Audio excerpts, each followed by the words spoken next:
While everyone else ignored a poor old lady, a young boy decided to help her out by carrying her groceries. A couple of days later, his mother was surprised to receive a reward for it. In a small town in Oklahoma, people would often go about their business and not pay attention to one another. This was the norm until one day an 11-year-old boy named Tom decided to change that. While all of his friends played baseball after school in the afternoon, Tom would spend time in the library. He enjoyed reading in peace as he liked learning about the different morals he could pick up from the books. That week he was reading Good People Everywhere by Linnea Gillen. The book teaches children to be caring, kind, and grateful to everyone around them. It shows how people are good as they choose to do things that make everyone's lives easier, such as taking care of others, building other people's houses, and delivering their babies. As he walked home from the library, he walked past the local grocery store where he saw an old lady struggling to carry her grocery bags. The woman swayed from side to side as she walked. Several people walked past her, and while they noticed she was struggling, they didn't stop to help. Tom decided to run up to her and take the bags from her hands. "Let me walk you home," he told the old lady. The woman Linda was extremely grateful to the boy that she was on the brink of tears. "Oh dear, you're heaven sent. Thank you, sweet boy," she said. Tom smiled at her, offering his arm to guide her.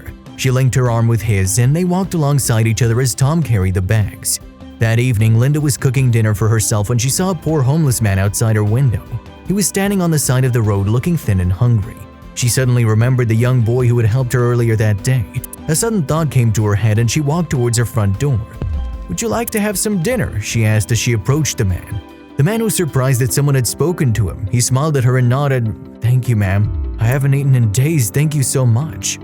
Linda set up another place at the table for her guest. The man who introduced himself as James ate half the food on his plate for dinner and wanted to leave half for him to eat his breakfast.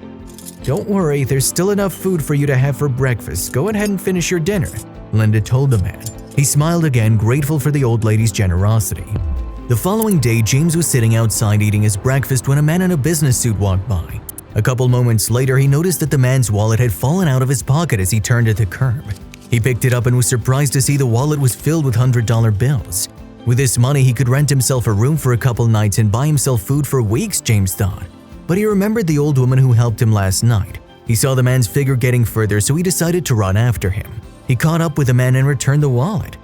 "You dropped your wallet, sir," handing it back. Surprised, the man in the suit was grateful because he was on the way to the hospital to pay for the treatment of his ill mother. He handed James some money, introducing himself as Richard. While James was hesitant at first, he accepted the money gracefully. "Thank you for being honest. May you be blessed," Richard told James before walking away.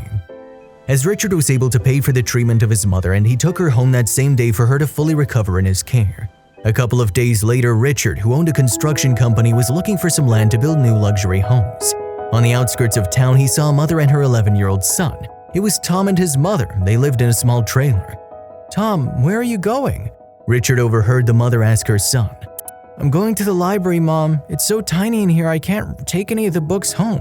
I'll just read there instead if that's okay," he responded. His mom felt terrible that she couldn't support her son's love for reading by having a little reading nook at home. The trailer was all they couldn't afford.